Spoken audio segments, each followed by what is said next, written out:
Hola, ¿qué tal? Buenos días, bienvenidos al resumen de 24 horas de Noticias de Costa Rica Noticias. Feliz inicio de semana.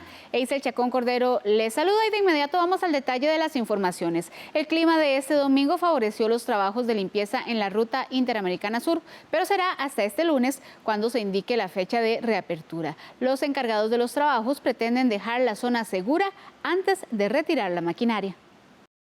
El personal encargado de hacer la limpieza del derrumbe en la Ruta Interamericana Sur ya logró remover el 70% del material que estaba obstruyendo esta vía. Sin embargo, será hasta este lunes cuando puedan dar un diagnóstico real sobre la reapertura del sector conocido como división en la Interamericana Sur. Estamos esperando nada más poder bajar un poco el material que está en el talud, de tal forma que pueda ser seguro para los vehículos que vayan a transitar por la zona. En este momento, don Juan Carlos, ¿se ha mantenido estable o ha habido más cantidad de caída de material después del deslizamiento del viernes? Bueno, el deslizamiento se mantiene estable en el sentido de que no sigue cayendo material. Lo que pasa es que lo que está recostado en el talud es un material suelto. Aunque quitemos el material que está en la calzada, ese material que está en el talud se va a venir, porque está suelto. Para este sábado se mantenían trabajando en la zona 3 palas hidráulicas, un cargador grande y varias vagonetas, pero para este domingo fue necesario reforzar con más maquinaria. Se tuvo que reforzar, hay un cargador de magnitud importante en el sector de Cartago, el sector norte, y ahí se va a incrementar un poco más. Se ha hecho el avance bastante importante. La única diferencia es que la apertura de la ruta se valorará hasta el día de mañana. El experto aseguró que es muy probable que el incremento de las lluvias en las últimas horas fuera uno de los principales detonantes de este derrumbe, pues muchos puntos de la carretera Interamericana Sur quedaron sumamente inestables desde el paso de la tormenta Nate. Como rutas alternas, los conductores pueden utilizar la Ruta Nacional 243 entre Dominical y Pérez Celedón o la Ruta 34 Costanera Sur. Y tenemos muy buenas noticias para usted porque el precio de los combustibles bajaría en el mes de noviembre. Recope presentó ante la autoridad reguladora de los servicios públicos una solicitud de ajuste en el precio de los combustibles tras su revisión del segundo viernes de cada mes. En este estudio de precios se solicita una baja en las gasolinas y el diésel, que son los combustibles de mayor venta en el país. En esta ocasión se actualizó el valor del diferencial de precios o rezago tarifario, que se actualiza cada 2 meses. El litro de gasolina super pasaría de 608 a 570 colones con una rebaja de 38 colones por litro. La gasolina Plus 91 pasaría de 578 colones a 545 con una disminución de 33 colones. Y el litro del diésel más bien disminuiría de 487 a 440 colones para una rebaja de 47 colones. En esta oportunidad, esta reducción de precios no obedece tanto a la dinámica del mercado internacional, sino al diferencial de precios. En relación con el mercado internacional, ha existido una relativa estabilidad en el precio internacional. Representantes de la Conferencia Episcopal y de las instituciones del Estado están buscando alternativas que ayuden a mejorar la situación del país y por fin lograr un diálogo nacional que deponga los movimientos de presión que ya tienen 12 días en las calles. El miércoles de esta semana se cumplirían 16 días consecutivos de protestas y en muchos casos de manifestaciones de violencia. Pese a los múltiples llamados de diálogo por parte de diversos sectores, las partes no deponen el movimiento y no se concreta una fecha para negociar.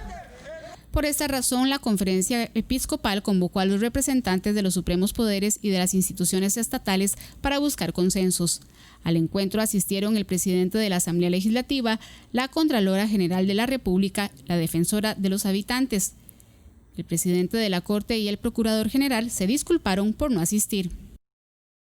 Hemos llegado a la gran conclusión de que hay caminos de esperanza para salir adelante en esta crisis actual que tiene el país e igualmente todas las situaciones que vienen del pasado. En este sentido, una vez más, nosotros queremos precisamente exhortar a que en este camino de diálogo y de recomposición social se tome en cuenta el aporte de estas instituciones del Estado precisamente para fortalecer el diálogo democrático y fortalecer la institución democrática de nuestro país.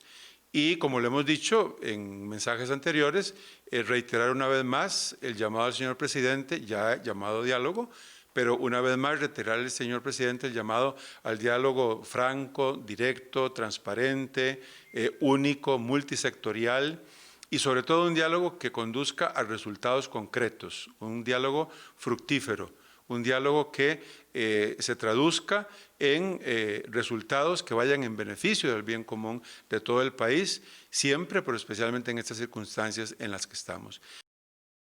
Según señaló la conferencia episcopal mediante un comunicado de prensa, en el encuentro los obispos externaron a los jerarcas su preocupación por los niveles de desigualdad en el país, la pobreza extrema, el desempleo, los grados de criminalidad y otros factores.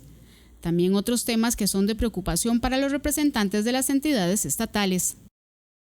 Siempre es importante que las personas estén bien informadas, más ellos que tienen mucho interés de aportarle al país, de agregar valor, y me pareció importante acudir a explicar cuál es la información o cuáles son los estudios que tiene la Contraloría, cuáles han sido nuestras preocupaciones en materia del deterioro de las finanzas públicas, las implicaciones que esto tiene en el presupuesto del año entrante, las implicaciones que tiene en relación con el endeudamiento, con el gasto social. Me parece un llamado muy acertado y estos son los llamados que se tienen que estar dando de parte de la sociedad civil con las diferentes instituciones públicas y también privadas para poder sacar a nuestro país adelante. Coincidimos también en que los bloqueos no son el camino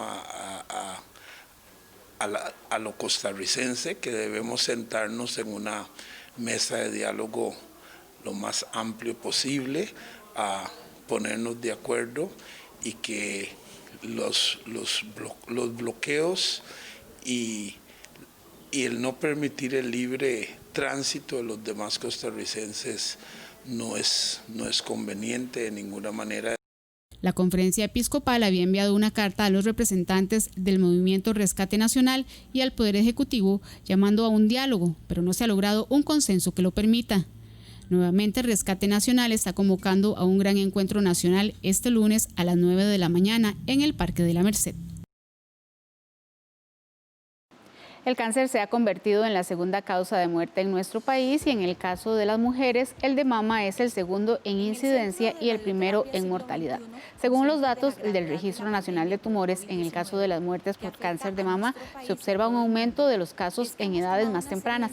Además, la incidencia de cáncer de mama en mujeres jóvenes también se ha incrementado. Según las cifras, para nuestro país, más del 70% de los nuevos casos de cáncer de mama se presentan en mujeres con edades entre los 40 y los 60 años, mientras que el 40% se da en mujeres con edades entre los 60 y más de los 75 años. Ante esta realidad es que especialistas trabajan en buscar las mejores técnicas y procedimientos para atender esta enfermedad de forma oportuna, en menos tiempo y sin que se presenten secuelas en el futuro. El oncólogo radioterapéutico, el doctor Orlando Loría del Centro de Radioterapia Siglo XXI, confirma que en el país ya están tratando a las pacientes con una nueva técnica que explica a continuación. En esta nueva publicación que se realiza de la Universidad de Florencia, describen que uno puede hacer una irradiación parcial de toda la mama. Ya no habría que irradiar toda la mama, sino solo un sector de la mama en un grupo especial de mujeres que tienen más de 50 años, con una biopsia que haya sido operada, con adecuados márgenes por el cáncer de mama y que no tenga afectación en la axila. Y si cumplen toda una serie de criterios, se beneficia de irradiar parcialmente la mama en solo 5 días, que se pueden aplicar de forma consecutiva o de día por medio. Y los resultados demuestran que el control local y la supervivencia global es igual que cuando uno da tratamiento a toda la mama. Las genetistas Emmanuelle Charpentier y Jennifer Doudna se convirtieron en las 6ª mujeres galardonadas con el Premio Nobel de Química en el mundo. A ellas se les reconoció su aporte por el desarrollo de un método para la edición del genoma, mismo que fue celebrado por médicas e investigadoras de Costa Rica. El Premio Nobel de Química se otorga desde el año 1901 por la Real Academia de las Ciencias de Suecia. Desde ese año, 162 científicos han sido reconocidos con este premio. De ellos, solo 7 han sido mujeres.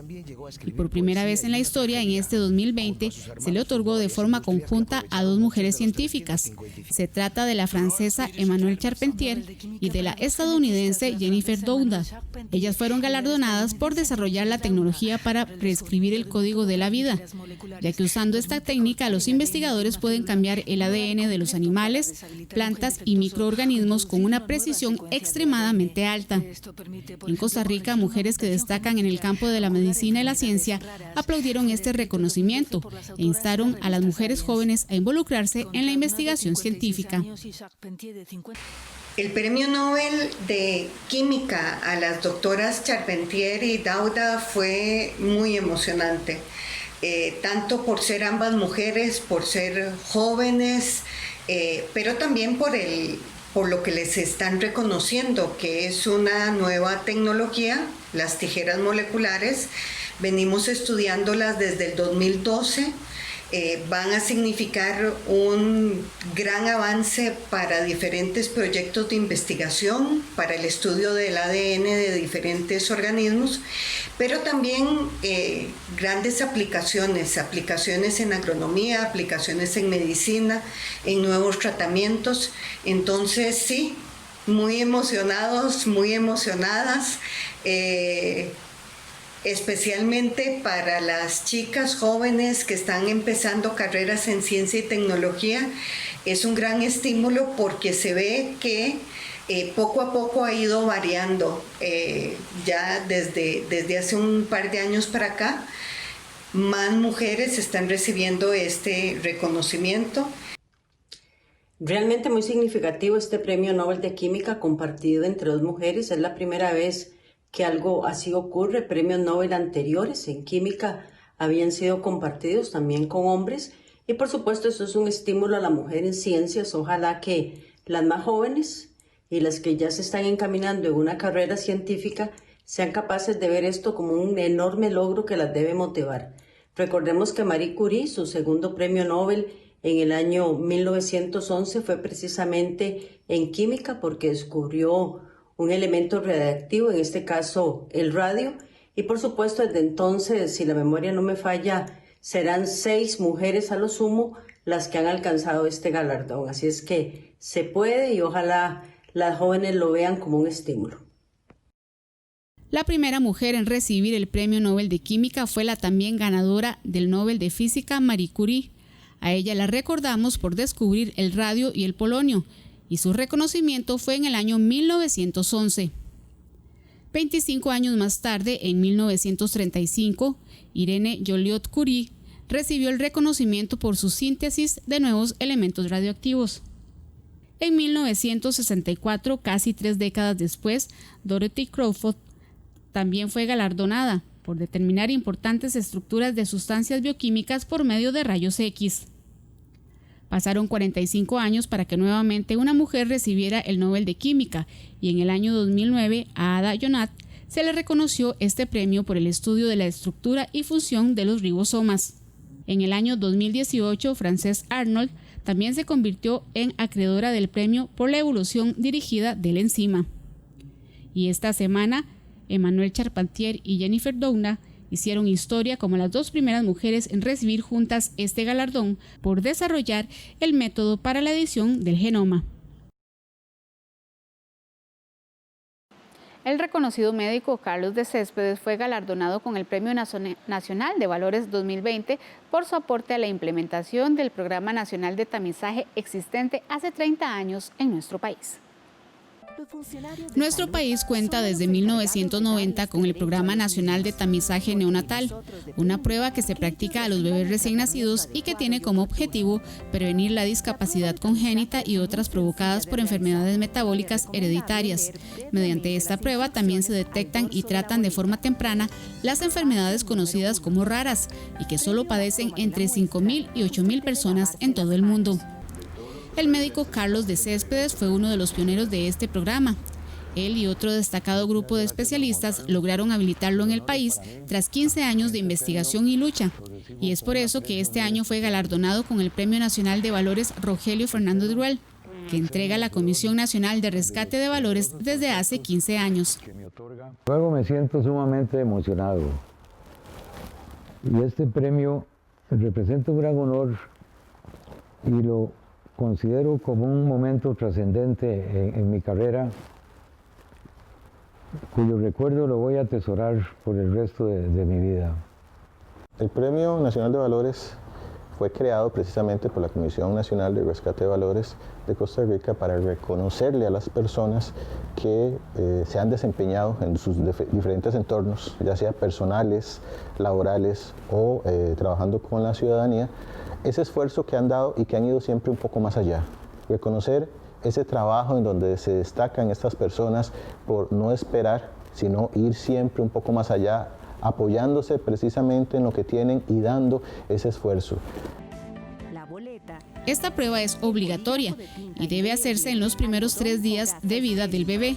Según los expertos, existen algunas enfermedades que se manifiestan en las primeras semanas de vida y producen daños irreversibles al menor, por lo que la prueba de tamizaje neonatal o prueba de talón permite detectar algunas de estas enfermedades a tiempo y ha logrado a lo largo de los últimos 30 años permitir grandes avances. Por esta razón, quienes lideran actualmente el programa celebraron el reconocimiento del doctor de Céspedes. El Programa Nacional de Tamizaje ha venido a cambiar la historia de la pediatría en Costa Rica y la historia de cientos de familias de nuestro país. A mí me parece que es un premio muy merecido para el doctor Carlos de Céspedes. El doctor de Céspedes fue un miembro activo del grupo de personas que logró hacer realidad esta obra. Y yo diría que de sus muchos aportes, quizás el más importante fue su capacidad de conciliación, de lograr permitir que los aportes de todos se reunieran en una dirección y lograran cristalizarse en lo que hoy es este centro y en lo que hoy es este programa. Don Carlos es una persona tremendamente visionaria, que además fue un líder directo, tanto en la parte de medicina y un enorme estratega político para lograr poner todos los componentes necesarios para que se desarrollara el Programa Nacional de Tamizaje. La Asociación Costarricense para el Tamizaje y la Prevención de Discapacidades en el Niño, ASTA, asociación sin fines de lucro que aún existe, permitió captar recursos para continuar con este programa. Actualmente existe un laboratorio especializado para realizar el diagnóstico de estas enfermedades ubicado en el Centro para la Prevención de Discapacidades en el Hospital Nacional de Niños. Este lunes en nuestra sección Animales en Libertad le presentamos a los abejones. Esta especie solo vive en mayo y es muy importante para el ecosistema del planeta.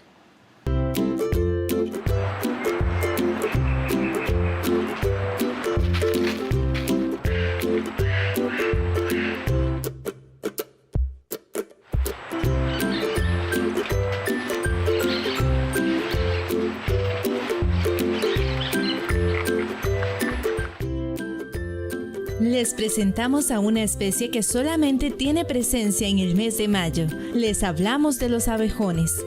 La mayoría de las especies salen en grandes cantidades con las primeras lluvias en abril o mayo.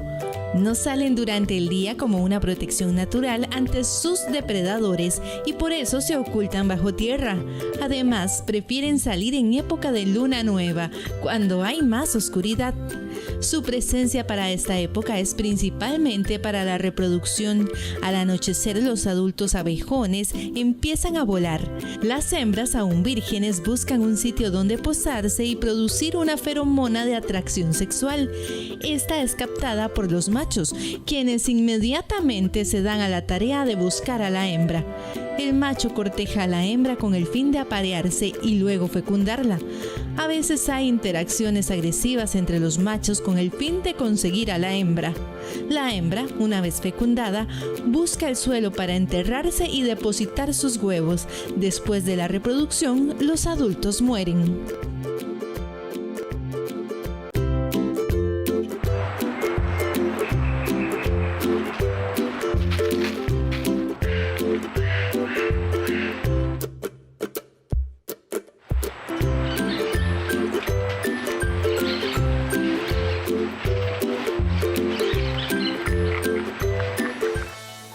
Hacemos nuestra primera pausa comercial. Enseguida volvemos.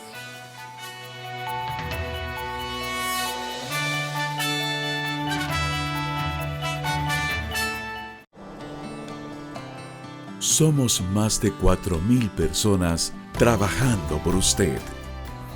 Este año hemos otorgado créditos por más de 117.000 millones de colones en 3.900 operaciones para personas y pymes. Hemos realizado arreglos de pago por más de 395.000 millones de colones, llevando tranquilidad a más de 12.490 clientes. Somos gente como usted y estamos a su servicio. Somos el Banco de Costa Rica. Esta semana, en Punto y Coma, conversaremos con la escritora Marjorie Ross, quien nos presenta su poemario Menú, donde conjuga por primera vez de manera directa y palpable sus dos pasiones, la poesía y la cocina. Punto y Coma, nuestros libros tienen la palabra, los domingos a las 12 mediodía, con repetición los lunes a las 11 de la noche, solo en 13, Costa Rica Televisión.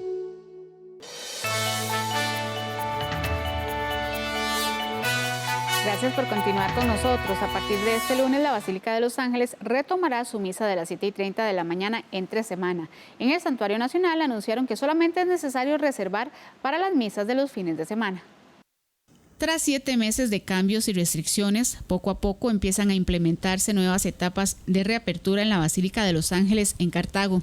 Este fin de semana se permitió el ingreso a la Piedra del Hallazgo y a la pileta de agua bendita, y para el próximo lunes se habilitará nuevamente la misa de las 7:30 de la mañana de lunes a viernes. Los sábados tenemos bautizos con todo el trámite previo, evidentemente, los sábados a las 9 de la mañana, misa a las 11, luego misa a las 4 y misa a las 5:30. Además de estos cambios, los fieles católicos ya pueden confesarse en el templete los lunes, miércoles y viernes. Eso sí, cada celebración religiosa debe hacerse mediante estrictos protocolos sanitarios y se está llevando un registro detallado con el nombre, cédula y teléfono de la persona. Estamos en un periodo de prueba, de acomodo. Aquí, gracias a Dios, dentro de la Basílica, tenemos esas otras instalaciones, entonces las hemos acomodado para que sea ahí, que es un espacio amplio, cómodo, abierto, libre, donde circula bien el aire y hay espacio para que la gente pueda acomodarse, que no acá dentro del templo, porque a veces nos puede coincidir precisamente el horario de confesiones con las misas. A partir de este lunes, los horarios de las misas de lunes a viernes serán a las 7:30 de la mañana, 11 de la mañana y 6 de la tarde. Los sábados habrá misa a las 11 de la mañana, 4 de la tarde y 5:30 de la tarde.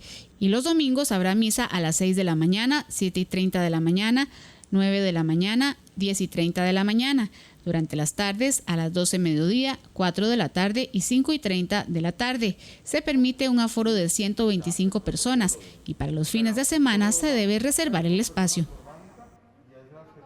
CONAPE habilitó un fondo especial para financiar a personas en condición de pobreza y de poblaciones indígenas. El objetivo es flexibilizar los requisitos al crédito y sin aportar la garantía crediticia.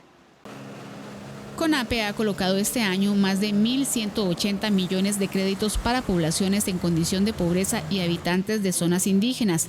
Esto gracias a la habilitación de un fondo especial. Con este fondo lo que pretendemos es que los estudiantes que accedan al mismo no tengan que presentar una garantía como requisito para su préstamo. Tenemos que a partir del presente año hemos recibido una cantidad mayor de solicitudes amparadas a dicho fondo. Es por esa razón que hemos aumentado en 90 millones de colones la capacidad de este fondo, de tal manera que el presupuesto total alcanza los 1.215 millones de colones. Según la entidad, la mayoría de solicitantes provienen de Golfito, Buenos Aires, Talamanca, Pérez Celedón, Guatuso y Cartago, y el sistema empezó a funcionar desde septiembre del año pasado. Hacemos un llamado para que todas las personas que estén interesadas en el fondo y que puedan cumplir con los requisitos establecidos se acerquen a la institución y puedan cumplir con sus sueños, de tal manera que su condición socioeconómica no sea un obstáculo para convertirse en persona profesional.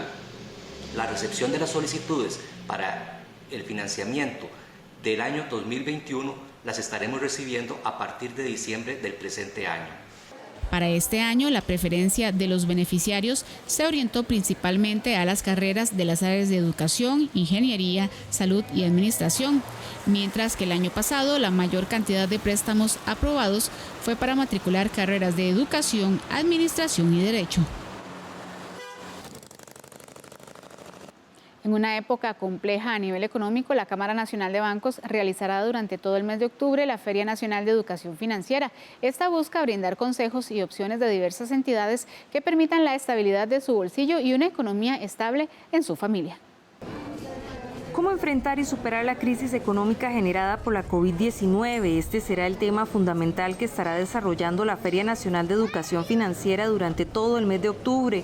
Durante 11 años, la Cámara Nacional de Bancos ha desarrollado esta actividad con el objetivo de brindar consejos básicos a la población y que les permita tener una economía estable y sana. En esta ocasión, y debido a la pandemia, el evento se desarrollará de forma virtual a través de la página de Facebook de la Feria Nacional de Educación Financiera. Dentro de los temas que se desarrollarán se encuentran plan en tiempos de crisis, desempleo, cómo enfrentarlo, reducción de salario y jornada laboral, deudas y readecuaciones, presupuesto, cómo ahorrar en tiempos de crisis, planeación financiera, entre otros. La feria va a estar enfocada precisamente en brindar consejos sobre cómo enfrentar y superar la crisis económica que ha causado el COVID-19 y cómo mejorar las finanzas personales y familiares a través de herramientas digitales en temas tan importantes como desempleo, cómo enfrentar este desempleo, reducción de jornadas y de salarios, deudas y readecuaciones, presupuesto. La idea es que la población pueda encontrar a través de todas estas herramientas que ponen a disposición las instituciones bancarias y financieras consejos que les puedan ayudar a enfrentar y a superar esta crisis económica que ha generado el COVID-19. Asimismo, la última semana del mes de octubre se realizarán Facebook Live y webinars que impartirán expertos bancarios y cuyos temas y horarios se estarán difundiendo en dicha página. Son varias las entidades financieras, tanto públicas como privadas, que participarán, entre ellas el Banco de Costa Rica, donde también hacen una invitación a la población para que participen de la feria y conozcan las opciones que brindan los bancos para ahorrar de acuerdo a sus condiciones. El programa de educación financiera del Banco de Costa Rica, Finanzas en Acción, se hace presente en la feria virtual de la Cámara de Bancos con su innovadora plataforma en línea de comunicación social para seguir compartiendo prácticos consejos y herramientas de valor que ayuden a las familias a alcanzar su salud financiera. Les invitamos a acceder a nuestra herramienta de presupuesto de forma gratuita desde nuestro sitio bancosr.com. Dentro del programa Finanzas en Acción, aprenda con nosotros para que a través de esta herramienta, de una forma muy sencilla, podamos hacer una planificación de los ingresos y gastos del hogar. Según la Oficina del Consumidor Financiero, cada vez son más las personas con sobreendeudamiento y problemas económicos, por lo que recomiendan destinar solo el 35% de su ingreso para deudas o pagos de créditos. De lo contrario, se podría haber limitado en gastos de imprevistos de salud, arreglos del vehículo o incluso para sus gastos diarios o bien para ahorrar. La problemática del sobreendeudamiento en Costa Rica es bastante seria. Según datos del Ministerio de Economía, Industria y Comercio, las deudas por concepto de tarjetas de crédito superó en un año los 161.000 millones de colones. Sin embargo, los ticos todavía destinan más en pagar deudas de casas comerciales, como por ejemplo compras de electrodomésticos. Lo que la oficina recomienda es de que las personas no se endeuden más de un 30 o 35% de sus ingresos netos. Un ejemplo es una persona que tal vez tenga un salario aproximadamente 500.000 colones, tiene rebajos por cargas sociales de 100.000 colones, le quedan 400.000 para cubrir sus necesidades básicas y lo que se recomienda es de que se destinen entre 120.000 y 130.000 colones para el pago de sus deudas. Recuerde que planificar su presupuesto puede evitarle deudas o ayudarle a salir pronto de ellas. Antes de solicitar un crédito es recomendable pedir asesoría financiera que le brinde consejos sobre la opción más factible.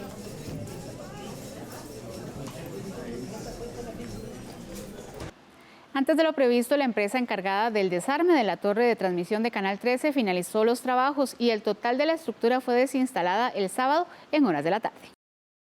Estas fotografías tomadas el sábado 10 de octubre muestran los últimos trabajos para remover al 100% la estructura de la torre de transmisión de 13 Costa Rica Televisión ubicada en el Parque Nacional Volcán Irazú. Pese a que habían proyectado finalizar a finales de la próxima semana, la empresa Redetel logró concluir de forma exitosa el desarme de esta importante estructura. Las partes que fueron removidas se trasladarán a una bodega de la empresa Redetel en Pavas y serán restauradas con el objetivo de instalarla nuevamente en otro punto del Parque Nacional Volcán Irazú. En este momento, los encargados del proyecto están negociando dónde será el nuevo punto de transmisión. El espacio que estamos viendo con SINAC básicamente comprende un poco más de casi los 900 metros de donde está el derrumbe actualmente, y es una zona, a este momento es una zona muy segura, ¿verdad? Está largo, digamos, de donde están las grietas y demás, pero sí esperamos que sea un lugar óptimo para hacerlo. De eso están los estudios, la gente de la Comisión de Emergencias y la gente del Opsicori. La torre de Canal 13 fue instalada hace 43 años y a raíz del riesgo de deslizamiento en la ladera oeste del volcán, hace unos meses fue sacada de funcionamiento, pero la estructura seguía en pie. El pasado 5 de septiembre fue cuando iniciaron los trabajos de desarme debido al gran deslizamiento que se registró el pasado 26 de agosto. El viernes anterior, Costa Rica Noticias conversó con el representante de la empresa encargada de desarmar las torres y nos explicó lo más complejo de estos trabajos. Muy fácil, no es un trabajo técnico y es un trabajo donde es el mismo sistema para armarla que para bajarla. Tenemos otra condición, que es una torre que tiene 42 años instalada, de 60 toneladas de peso. Entonces, esa es parte, sumado a las condiciones de viento, frío y lluvia, pero no, ha sido en relación.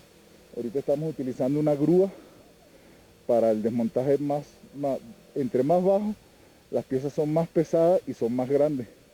Entonces ya el factor humano era casi imposible que lo pudiéramos hacer así. Según el Opsicori, el terreno en este sector sigue presentando movimiento en sus grietas, pero de forma más controlada. El 18 de septiembre fue cuando se presentó el último desprendimiento de material de mayor importancia.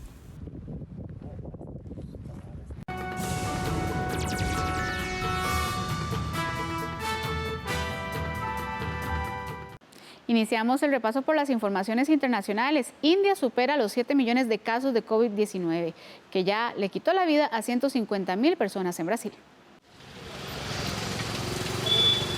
7 millones de personas se han contagiado con el nuevo coronavirus en India.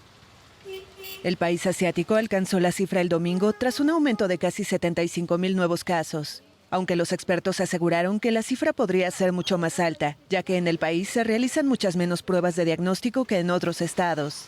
El número de muertos superaba los 108.000. India es el segundo país con mayor número de contagios, aunque sigue siendo mucho menor al de Estados Unidos, que ya rebasa 214.000. Proporcionalmente se registran 7.73 muertes por cada 100.000 personas, mientras que en Estados Unidos hay 64.74. La baja mortalidad de India podría deberse a que la población es relativamente joven, a una posible inmunidad gracias a otras enfermedades o simplemente a que se estaría infravalorando el número de decesos. Con todo, el gobierno indio continuó levantando las medidas restrictivas para estimular la economía duramente impactada por el confinamiento impuesto en marzo. Muchos trabajadores migrantes se fueron. Muchos no pueden regresar a trabajar en Delhi porque ni siquiera pueden pagar el autobús. Incluso muchos que regresaron a trabajar siguen hacinados. La gente que sale no tiene opción, porque nuestro pan y mantequilla depende de ello. Hay algunos que salen a comprar lo esencial. Si nuestros gastos son de 14 centavos diarios, ahora tenemos solo 7 centavos diarios para gastar en lo básico. Sin embargo, la región más afectada del mundo es Latinoamérica, que ya suma más de 10.000 contagios y 368.000 fallecimientos. Brasil acumula más de la mitad de los casos y el fin de semana superó los 150.000 decesos por COVID-19. En la región le siguen Colombia, Argentina y Perú, este último con la tasa de fallecimientos más alta del mundo en relación a su población, con 101 muertes por cada 100.000 habitantes. Los bombardeos en Nagorno-Karabaj socavan las esperanzas de tregua.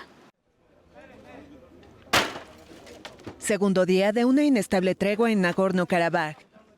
Las fuerzas separatistas y el ejército azerbaiyano se acusaban mutuamente el domingo de bombardear zonas civiles dejando víctimas. Por la tarde no se anunció ningún intercambio de prisioneros ni de cuerpos de militares muertos, uno de los objetivos del alto el fuego negociado en Moscú y que debía entrar en vigor el sábado a las 8 horas locales en medio de los combates iniciados desde el 27 de septiembre. El presidente azerbaiyano Ilham Aliyev denunció una violación flagrante del alto el fuego y un crimen de guerra. Utilizaron un misil destructivo para destruir Ganya, para matar a la mayor cantidad posible de civiles, y el propósito es causar pánico y matar civiles azerbaiyanos. Y como se ha informado, 9 civiles han muerto y más de 30 civiles, incluidos niños, han sido gravemente heridos.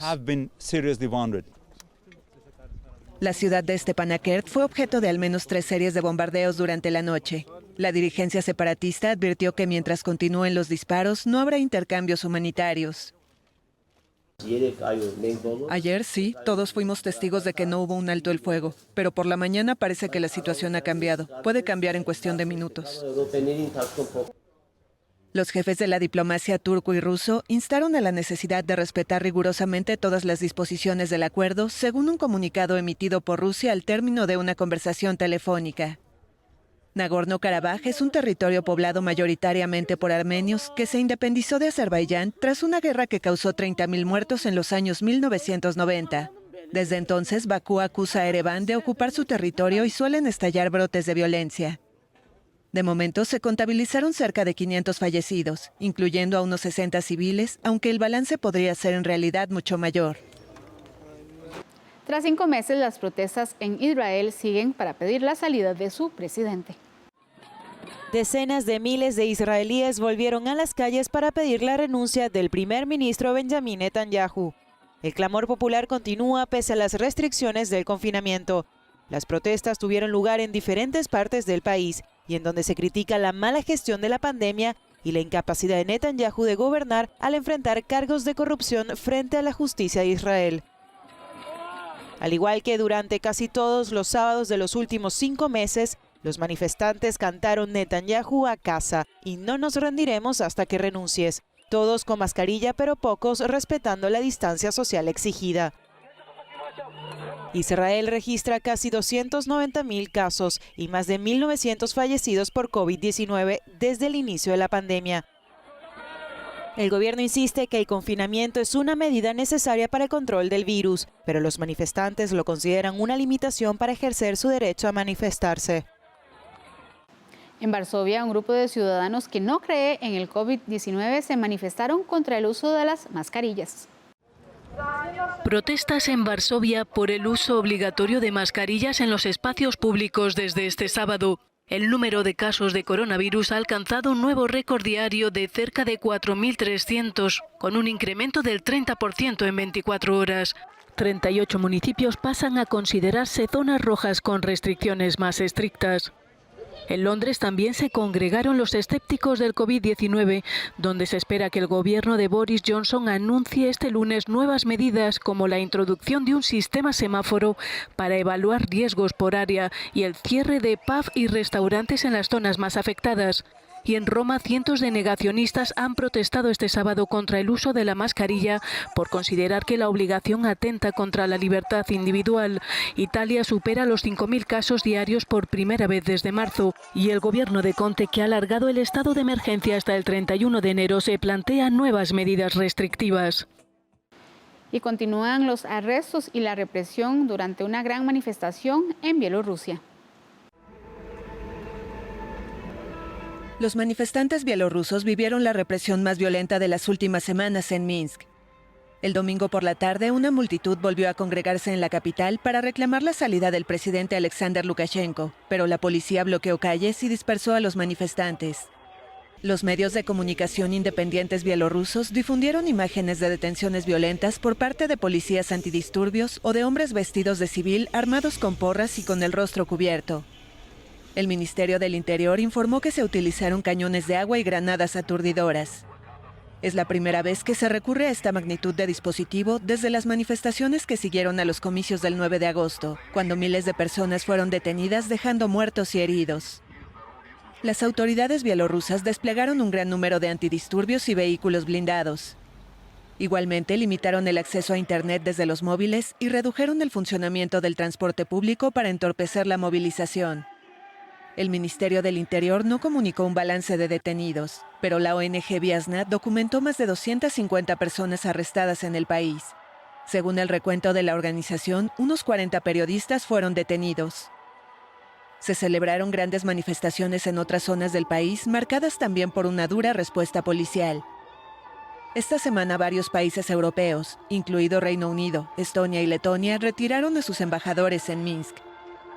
El sábado, según la presidencia, el jefe de Estado visitó a opositores encarcelados en la prisión de los servicios especiales KGB en Minsk, con quienes discutió sobre los cambios constitucionales que prevé aplicar para salir de la crisis política. El inédito movimiento de protesta se desencadenó a raíz de las sospechas de fraudes masivos durante las votaciones presidenciales que dieron la reelección a Lukashenko. El expresidente colombiano Álvaro Uribe recobra su libertad por orden de una jueza. Álvaro Uribe podrá dejar su arresto domiciliario. Una jueza ordenó el sábado la libertad inmediata del exmandatario colombiano, que permanecía en detención desde hace 2 meses, mientras avanza el proceso en su contra por manipulación de testigos contra un senador de oposición. La Corte Suprema había ordenado el 4 de agosto la detención de Uribe por los presuntos delitos de soborno y fraude procesal. El máximo tribunal lo investigaba en su calidad de senador en una causa que podría haberlo llevado a juicio y eventualmente a la cárcel. Sin embargo, Uribe renunció al escaño que ocupaba en el Senado desde 2014, con lo que el expediente pasó a un juzgado de garantías que revocó el arresto domiciliario y le permitirá defenderse en libertad. Uribe, quien siempre ha alegado inocencia, es el político colombiano más influyente del siglo y a la vez el primer exmandatario detenido en la historia de Colombia. Es además líder del Centro Democrático, el partido en el poder y mentor del presidente Iván Duque. Vamos a una pausa comercial. Enseguida volvemos. Al que roba combustible no le importa nada. A pesar de la delicada situación mundial y nacional, los ladrones siguen poniendo en peligro la vida de las personas, el entorno ambiental y la infraestructura pública. Denúncielos. Ahora hay una ley que los castiga. Tenemos un nuevo número para facilitar su denuncia: 1002. Su llamada es confidencial. Documentales profundos que nos llevarán a conocer a diferentes personas, sus sueños, pesares, fantasías, costumbres y alegrías en Cine Retrospectivo, los martes a las 9 de la noche, a partir de octubre, aquí en 13, Costa Rica Televisión.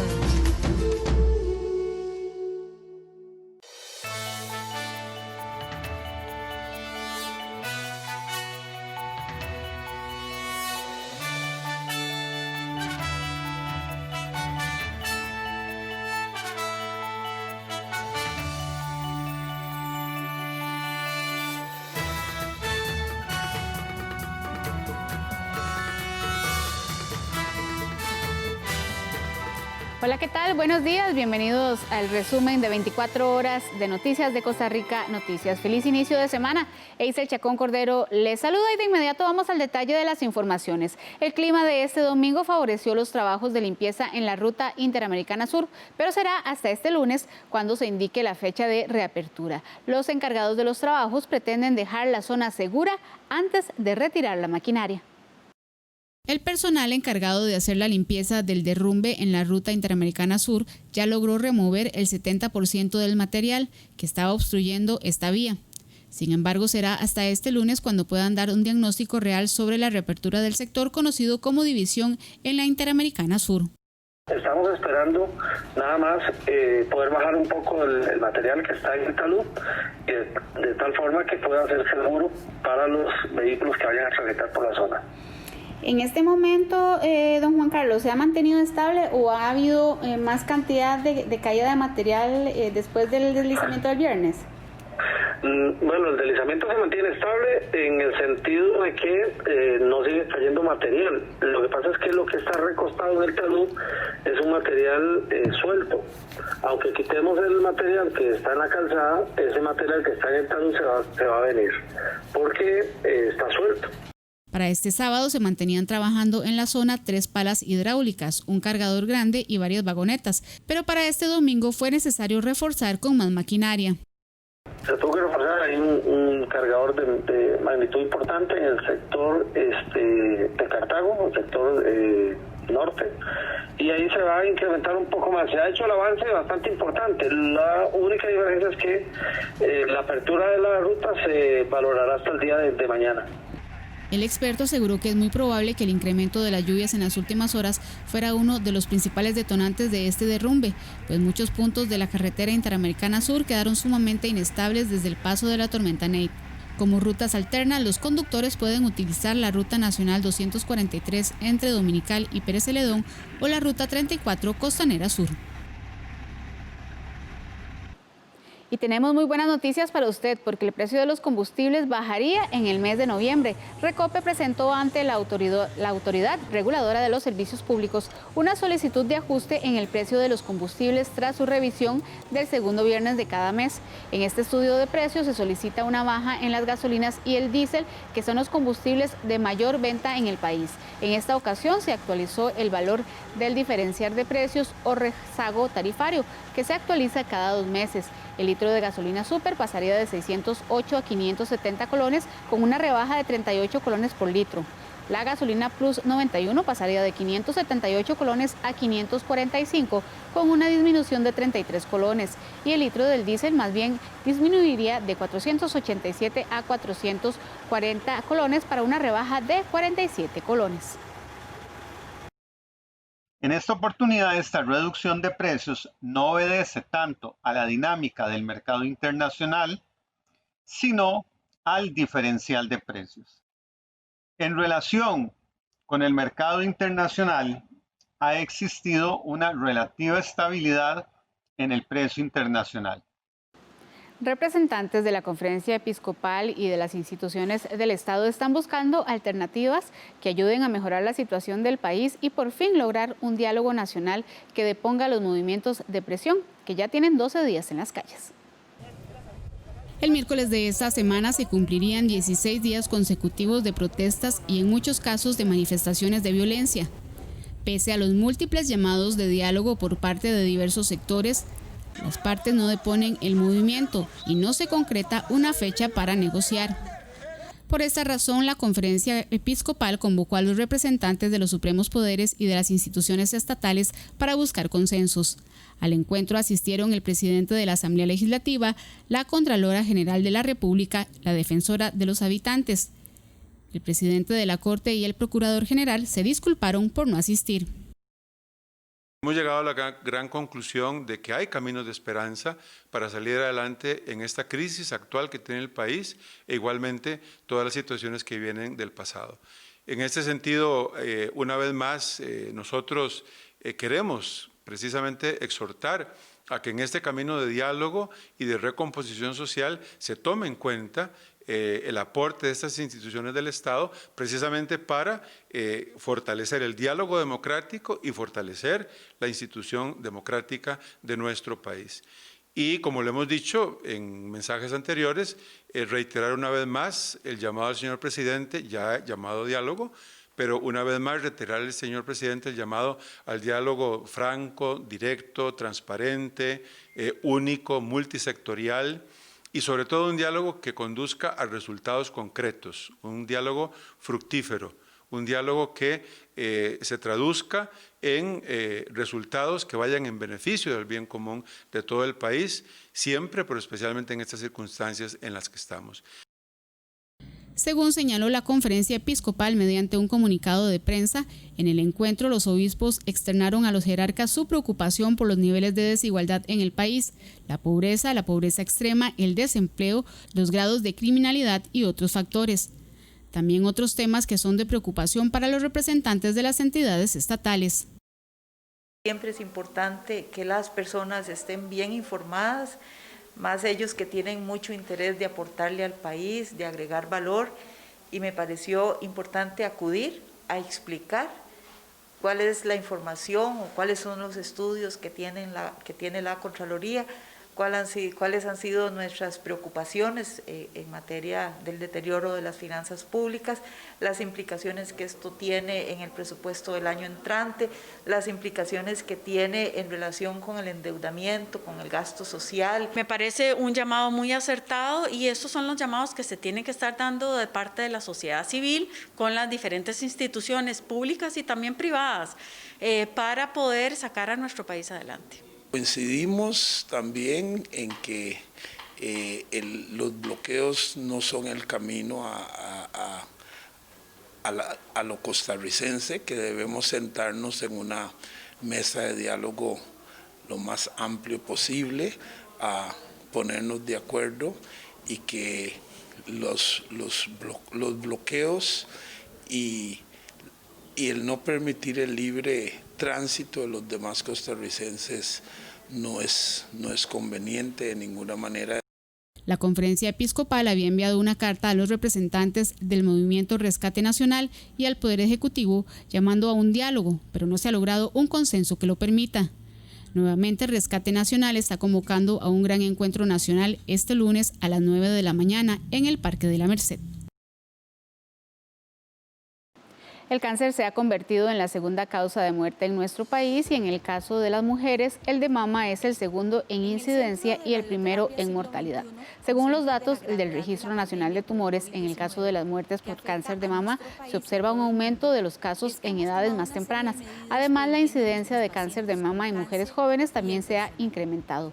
Según las cifras, para nuestro país, más del 70% de los nuevos casos de cáncer de mama se presentan en mujeres con edades entre los 40 y los 60 años, mientras que el 40% se da en mujeres con edades entre los 60 y más de los 75 años. Ante esta realidad es que especialistas trabajan en buscar las mejores técnicas y procedimientos para atender esta enfermedad de forma oportuna, en menos tiempo y sin que se presenten secuelas en el futuro. El oncólogo radioterapéutico, el doctor Orlando Loría del Centro de Radioterapia Siglo XXI, confirma que en el país ya están tratando a las pacientes con una nueva técnica que explica a continuación. Bueno, en esta nueva publicación que se realiza de la Universidad de Florencia, describen que uno puede hacer una irradiación parcial de toda la mama. Ya no habría que irradiar toda la mama, sino solo un sector de la mama en un grupo especial de mujeres que tienen más de 50 años, con una biopsia que haya sido operada, con adecuados márgenes por el cáncer de mama y que no tenga afectación en la axila. Y si cumplen toda una serie de criterios, se beneficia de irradiar parcialmente la mama en solo 5 días, que se pueden aplicar de forma consecutiva o de día por medio.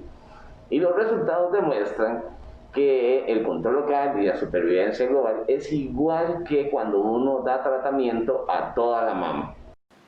Las genetistas Emmanuelle Charpentier y Jennifer Doudna se convirtieron en las 6ª mujeres galardonadas con el Premio Nobel de Química en el mundo. A ellas se les reconoció su aporte por el desarrollo de un método para la edición de genoma, mismo que fue celebrado por médicas e investigadoras de Costa Rica. El Premio Nobel de Química se otorga desde el año 1901 por la Real Academia de las Ciencias de Suecia. Desde ese año, 162 científicos han sido reconocidos con este premio. De ellos, solo 7 han sido mujeres. Y por primera vez en la historia, en este 2020, se le otorgó de forma conjunta a 2 mujeres científicas. Se trata de la francesa Emmanuelle Charpentier y de la estadounidense Jennifer Doudna. Ellas fueron galardonadas por desarrollar la tecnología para reescribir el código de la vida, ya que usando esta técnica los investigadores pueden cambiar el ADN de los animales, plantas y microorganismos con una precisión extremadamente alta. En Costa Rica, mujeres que destacan en el campo de la medicina y la ciencia aplaudieron este reconocimiento e instaron a las mujeres jóvenes a involucrarse en la investigación científica. El Premio Nobel de Química a las doctoras Charpentier y Doudna fue muy emocionante, tanto por ser ambas mujeres, por ser jóvenes, pero también por lo que les están reconociendo, que es una nueva tecnología, las tijeras moleculares, venimos estudiándolas desde el 2012. Van a significar un gran avance para diferentes proyectos de investigación, para el estudio del ADN de diferentes organismos, pero también grandes aplicaciones en agronomía, aplicaciones en medicina, en nuevos tratamientos. Entonces sí, muy emocionados, muy emocionadas. Especialmente para las chicas jóvenes que están empezando carreras en ciencia y tecnología, es un gran estímulo porque se ve que poco a poco ha ido variando. Ya desde hace un par de años para acá, más mujeres están recibiendo este reconocimiento. Realmente muy significativo este Premio Nobel de Química compartido entre dos mujeres. Es la primera vez que algo así ocurre. Premios Nobel anteriores en química habían sido compartidos también con hombres y por supuesto eso es un estímulo a la mujer en ciencias. Ojalá que las más jóvenes y las que ya se están encaminando en una carrera científica sean capaces de ver esto como un enorme logro que las debe motivar. Recordemos que Marie Curie, su segundo premio Nobel en el año 1911 fue precisamente en química porque descubrió un elemento radiactivo, en este caso el radio, y por supuesto desde entonces, si la memoria no me falla, serán 6 mujeres a lo sumo las que han alcanzado este galardón. Así es que se puede y ojalá las jóvenes lo vean como un estímulo. La primera mujer en recibir el Premio Nobel de Química fue la también ganadora del Nobel de Física, Marie Curie. A ella la recordamos por descubrir el radio y el polonio, y su reconocimiento fue en el año 1911. 25 años más tarde, en 1935, Irene Joliot-Curie recibió el reconocimiento por su síntesis de nuevos elementos radioactivos.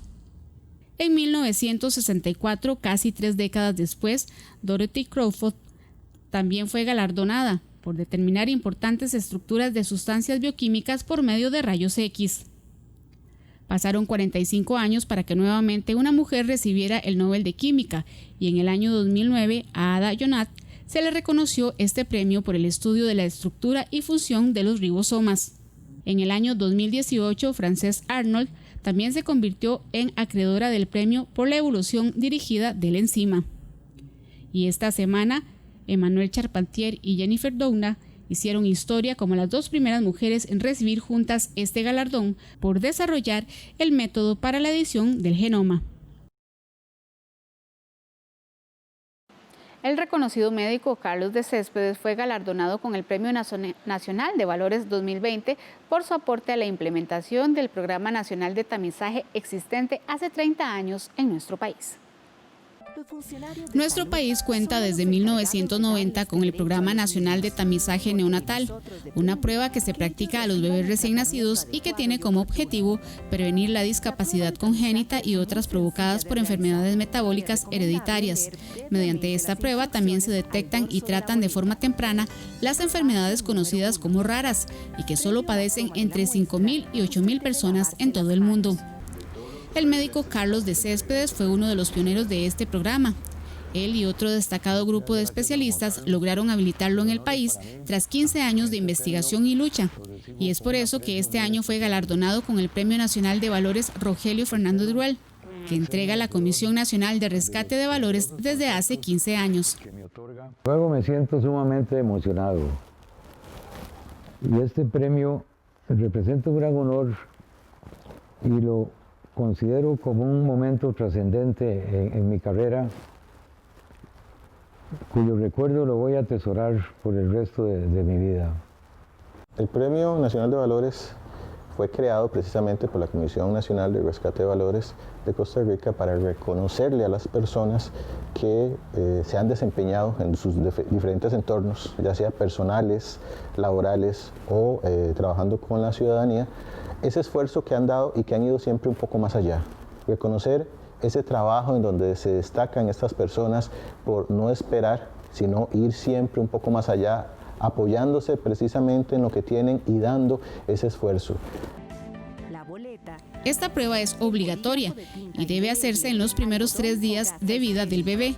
Según los expertos, existen algunas enfermedades que se manifiestan en las primeras semanas de vida y producen daños irreversibles al menor, por lo que la prueba de tamizaje neonatal o prueba de talón permite detectar algunas de estas enfermedades a tiempo y ha logrado a lo largo de los últimos 30 años permitir grandes avances. Por esta razón, quienes lideran actualmente el programa celebraron el reconocimiento del doctor de Céspedes. El Programa Nacional de Tamizaje ha venido a cambiar la historia de la pediatría en Costa Rica y la historia de cientos de familias de nuestro país. A mí me parece que es un premio muy merecido para el doctor Carlos de Céspedes. El doctor de Céspedes fue un miembro activo del grupo de personas que logró hacer realidad esta obra. Y yo diría que de sus muchos aportes, quizás el más importante fue su capacidad de conciliación, de lograr permitir que los aportes de todos se reunieran en una dirección y lograran cristalizarse en lo que hoy es este centro y en lo que hoy es este programa. Don Carlos es una persona tremendamente visionaria, que además fue un líder directo, tanto en la parte de medicina y un enorme estratega político para lograr poner todos los componentes necesarios para que se desarrollara el Programa Nacional de Tamizaje. La Asociación Costarricense para el Tamizaje y la Prevención de Discapacidades en el Niño, ASTA, asociación sin fines de lucro que aún existe, permitió captar recursos para continuar con este programa. Actualmente existe un laboratorio especializado para realizar el diagnóstico de estas enfermedades ubicado en el Centro para la Prevención de Discapacidades en el Hospital Nacional de Niños. Este lunes en nuestra sección Animales en Libertad le presentamos a los abejones. Esta especie solo vive en mayo y es muy importante para el ecosistema del planeta.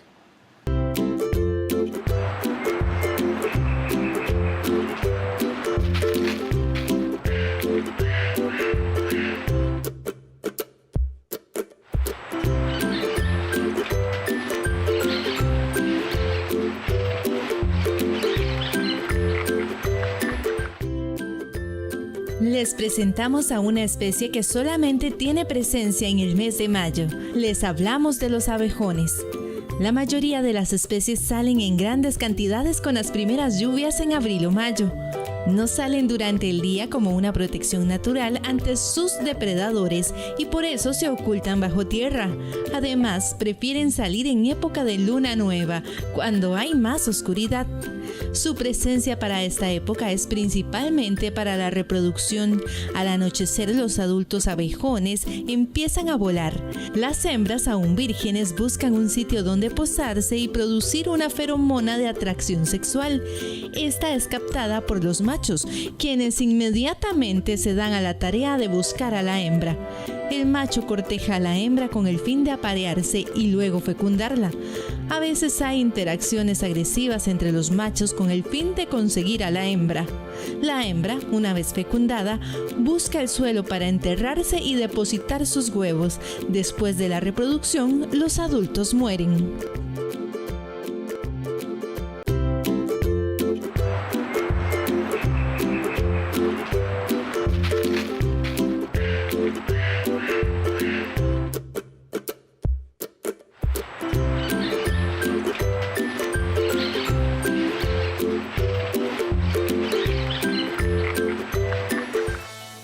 Hacemos nuestra primera pausa comercial.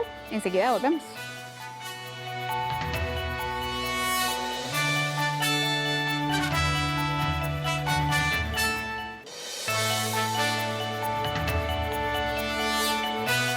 Gracias por continuar con nosotros. A partir de este lunes, la Basílica de Los Ángeles retomará su misa de las 7:30 de la mañana entre semana.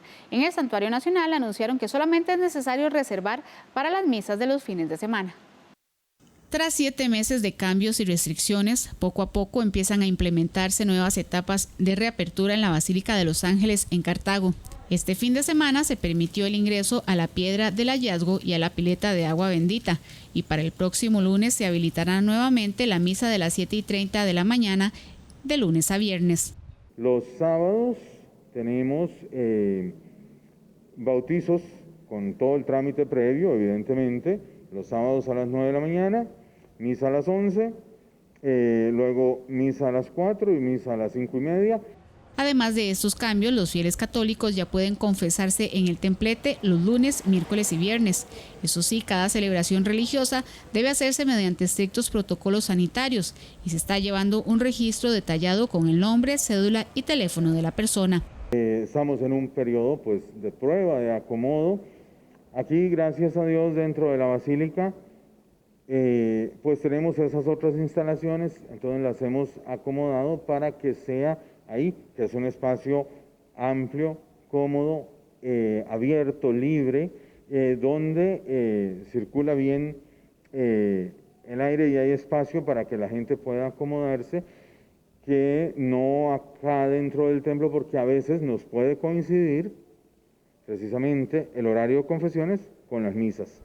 A partir de este lunes, los horarios de las misas de lunes a viernes serán a las 7:30 de la mañana, 11 de la mañana y 6 de la tarde. Los sábados habrá misa a las 11 de la mañana, 4 de la tarde y 5:30 de la tarde. Y los domingos habrá misa a las 6 de la mañana, 7:30 de la mañana, 9 de la mañana, 10:30 de la mañana. Durante las tardes, a las 12 mediodía, 4 de la tarde y 5:30 de la tarde. Se permite un aforo de 125 personas y para los fines de semana se debe reservar el espacio. CONAPE habilitó un fondo especial para financiar a personas en condición de pobreza y de poblaciones indígenas. El objetivo es flexibilizar los requisitos al crédito y sin aportar la garantía crediticia. CONAPE ha colocado este año más de 1.180 millones de créditos para poblaciones en condición de pobreza y habitantes de zonas indígenas. Esto gracias a la habilitación de un fondo especial. Con este fondo lo que pretendemos es que los estudiantes que accedan al mismo no tengan que presentar una garantía como requisito para su préstamo. Tenemos que a partir del presente año hemos recibido una cantidad mayor de solicitudes amparadas a dicho fondo. Es por esa razón que hemos aumentado en 90 millones de colones la capacidad de este fondo, de tal manera que el presupuesto total alcanza los 1.215 millones de colones. Según la entidad, la mayoría de solicitantes provienen de Golfito, Buenos Aires, Talamanca, Pérez Celedón, Guatuso y Cartago, y el sistema empezó a funcionar desde septiembre del año pasado. Hacemos un llamado para que todas las personas que estén interesadas en el fondo y que puedan cumplir con los requisitos establecidos, se acerquen a la institución y puedan cumplir con sus sueños, de tal manera que su condición socioeconómica no sea un obstáculo para convertirse en persona profesional. La recepción de las solicitudes para el financiamiento del año 2021 las estaremos recibiendo a partir de diciembre del presente año. Para este año, la preferencia de los beneficiarios se orientó principalmente a las carreras de las áreas de educación, ingeniería, salud y administración, mientras que el año pasado la mayor cantidad de préstamos aprobados fue para matricular carreras de educación, administración y derecho. En una época compleja a nivel económico, la Cámara Nacional de Bancos realizará durante todo el mes de octubre la Feria Nacional de Educación Financiera. Esta busca brindar consejos y opciones de diversas entidades que permitan la estabilidad de su bolsillo y una economía estable en su familia. ¿Cómo enfrentar y superar la crisis económica generada por la COVID-19? Este será el tema fundamental que estará desarrollando la Feria Nacional de Educación Financiera durante todo el mes de octubre. Durante 11 años, la Cámara Nacional de Bancos ha desarrollado esta actividad con el objetivo de brindar consejos básicos a la población y que les permita tener una economía estable y sana. En esta ocasión, y debido a la pandemia, el evento se desarrollará de forma virtual a través de la página de Facebook de la Feria Nacional de Educación Financiera. Dentro de los temas que se desarrollarán se encuentran plan en tiempos de crisis, desempleo, cómo enfrentarlo, reducción de salario y jornada laboral, deudas y readecuaciones, presupuesto, cómo ahorrar en tiempos de crisis, planeación financiera, entre otros. La feria va a estar enfocada precisamente en brindar consejos sobre cómo enfrentar y superar la crisis económica que ha causado el COVID-19 y cómo mejorar las finanzas personales y familiares a través de herramientas digitales en temas tan importantes como desempleo, cómo enfrentar este desempleo, reducción de jornadas y de salarios, deudas y readecuaciones, presupuesto. La idea es que la población pueda encontrar, a través de todas estas herramientas que ponen a disposición las instituciones bancarias y financieras, consejos que les puedan ayudar a enfrentar y a superar esta crisis económica que ha generado el COVID-19. Asimismo, la última semana del mes de octubre se realizarán Facebook Live y webinars que impartirán expertos bancarios y cuyos temas y horarios se estarán difundiendo en dicha página. Son varias las entidades financieras, tanto públicas como privadas, que participarán, entre ellas el Banco de Costa Rica, donde también hacen una invitación a la población para que participen de la feria y conozcan las opciones que brindan los bancos para ahorrar de acuerdo a sus condiciones. El programa de educación financiera del Banco de Costa Rica, Finanzas en Acción, se hace presente en la feria virtual de la Cámara de Bancos con su innovadora plataforma en línea de comunicación social para seguir compartiendo prácticos consejos y herramientas de valor que ayuden a las familias a alcanzar su salud financiera. Les invitamos a acceder a nuestra herramienta de presupuesto de forma gratuita desde nuestro sitio bancosr.com. Dentro del programa Finanzas en Acción, Aprenda con nosotros, para que a través de esta herramienta, de una forma muy sencilla, podamos hacer una planificación de los ingresos y gastos del hogar. Según la Oficina del Consumidor Financiero, cada vez son más las personas con sobreendeudamiento y problemas económicos, por lo que recomiendan destinar solo el 35% de su ingreso para deudas o pagos de créditos. De lo contrario, se podría haber limitado en gastos de imprevistos de salud, arreglos del vehículo o incluso para sus gastos diarios o bien para ahorrar. La problemática del sobreendeudamiento en Costa Rica es bastante seria. Según datos del Ministerio de Economía, Industria y Comercio, las deudas por concepto de tarjetas de crédito superó en un año los 161.000 millones de colones. Sin embargo, los ticos todavía destinan más en pagar deudas de casas comerciales, como por ejemplo compras de electrodomésticos. Lo que la oficina recomienda es de que las personas no se endeuden más de un 30 o 35% de sus ingresos netos. Un ejemplo es una persona que tal vez tenga un salario aproximadamente 500.000 colones, tiene rebajos por cargas sociales de 100.000 colones, le quedan 400.000 para cubrir sus necesidades básicas y lo que se recomienda es de que se destinen entre 120.000 y 130.000 colones para el pago de sus deudas. Recuerde que planificar su presupuesto puede evitarle deudas o ayudarle a salir pronto de ellas. Antes de solicitar un crédito, es recomendable pedir asesoría financiera que le brinde consejos sobre la opción más factible.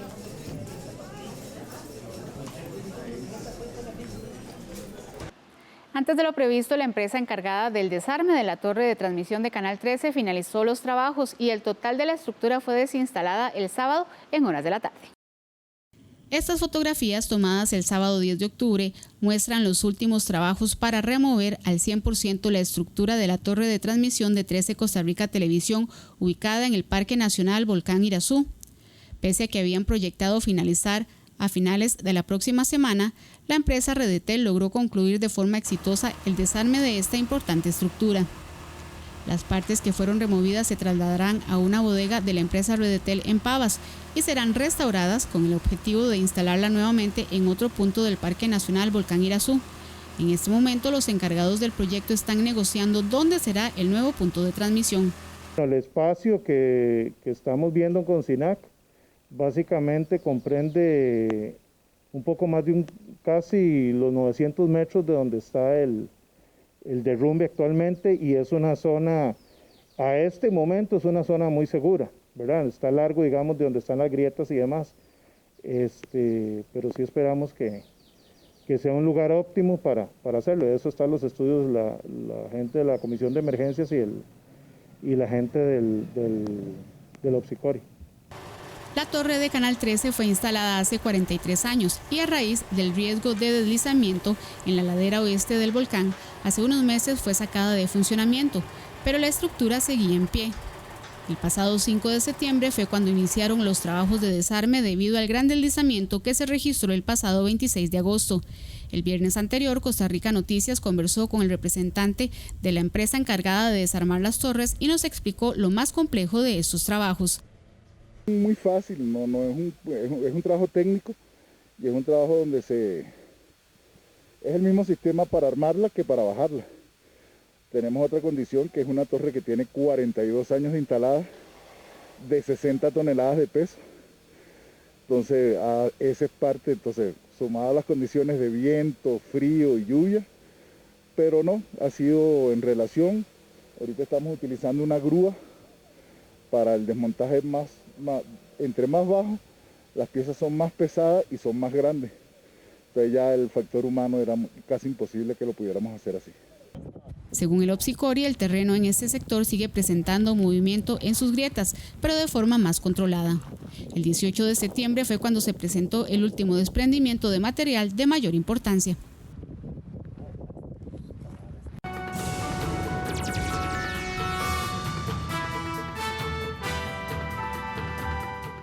Iniciamos el repaso por las informaciones internacionales. India supera los 7 millones de casos de COVID-19, que ya le quitó la vida a 150.000 personas en Brasil.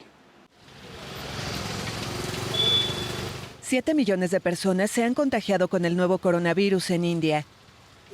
El país asiático alcanzó la cifra el domingo tras un aumento de casi 75.000 nuevos casos, aunque los expertos aseguraron que la cifra podría ser mucho más alta, ya que en el país se realizan muchas menos pruebas de diagnóstico que en otros estados. El número de muertos superaba los 108.000. India es el segundo país con mayor número de contagios, aunque sigue siendo mucho menor al de Estados Unidos, que ya rebasa 214.000. Proporcionalmente se registran 7.73 muertes por cada 100.000 personas, mientras que en Estados Unidos hay 64.74.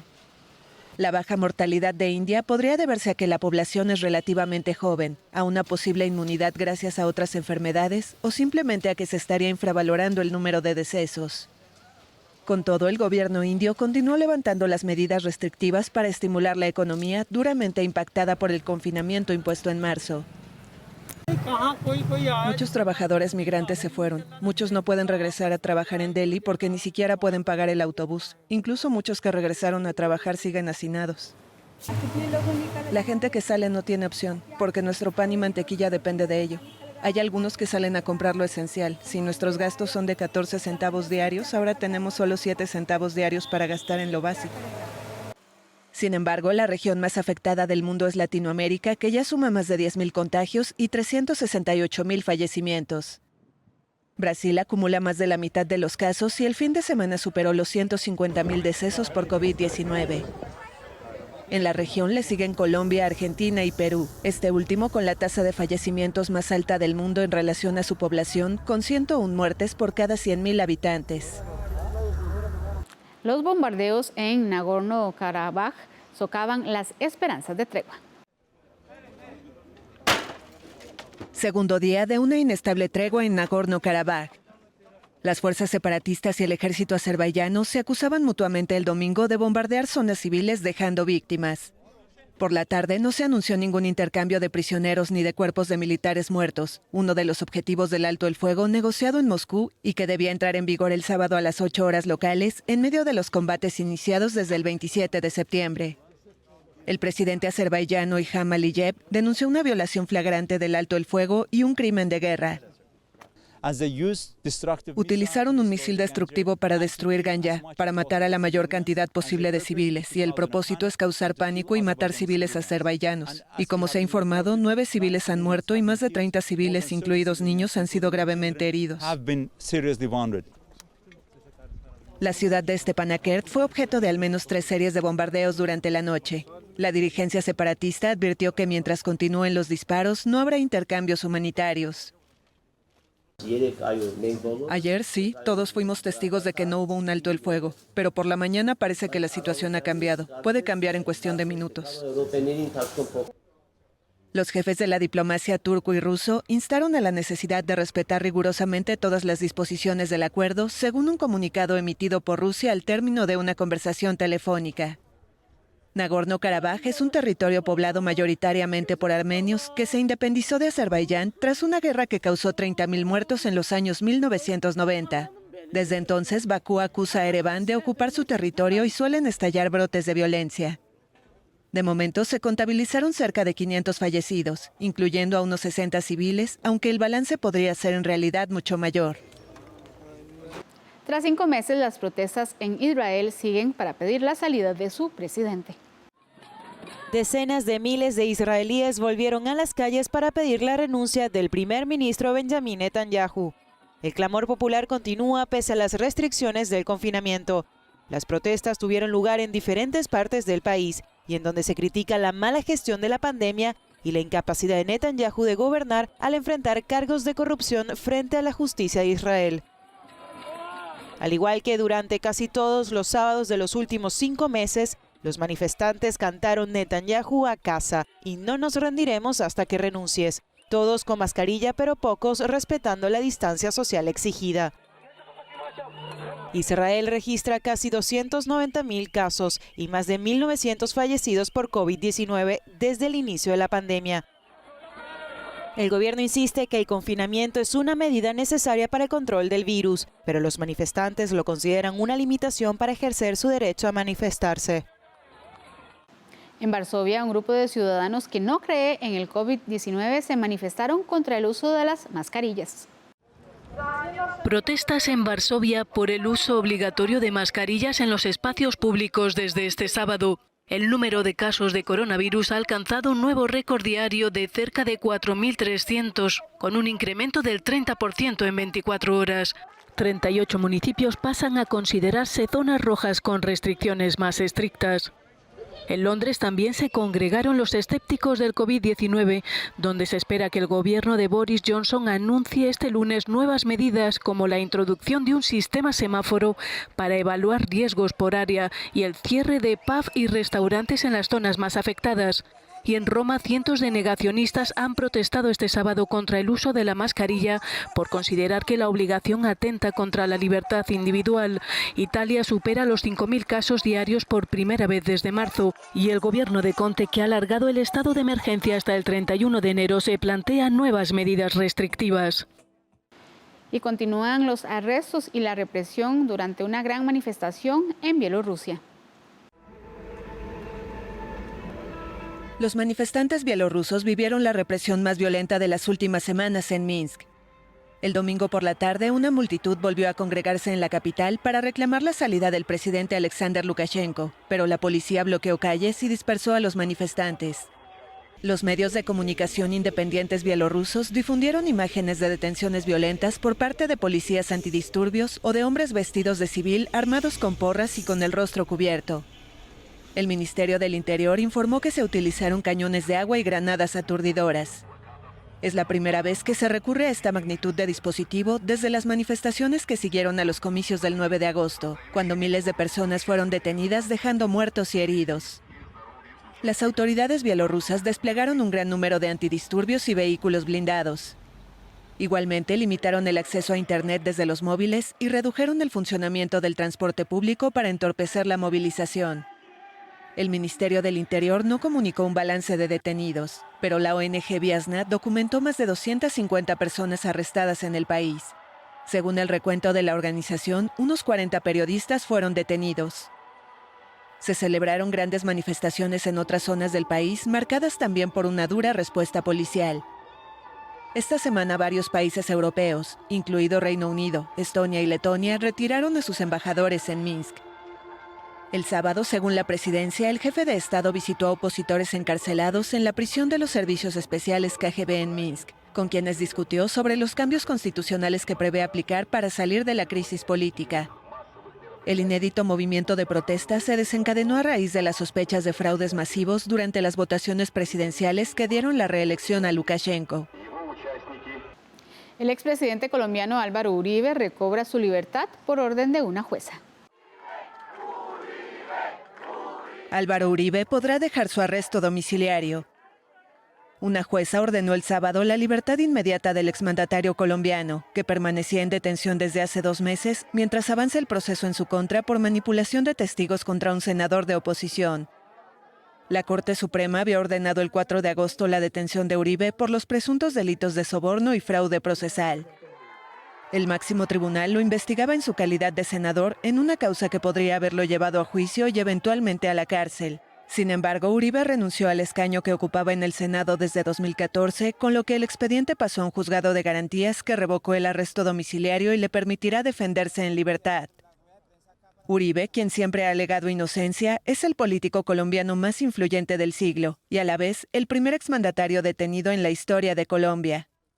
Es además líder del Centro Democrático, el partido en el poder y mentor del presidente Iván Duque. Hasta aquí este resumen de 24 horas de Costa Rica Noticias. Lo invitamos para que continúe con la programación de 13 Costa Rica Televisión y por supuesto para que no se pierda nuestra edición a las 12 mediodía. Gracias por estar con nosotros y que tengan un hermoso lunes y un excelente inicio de semana.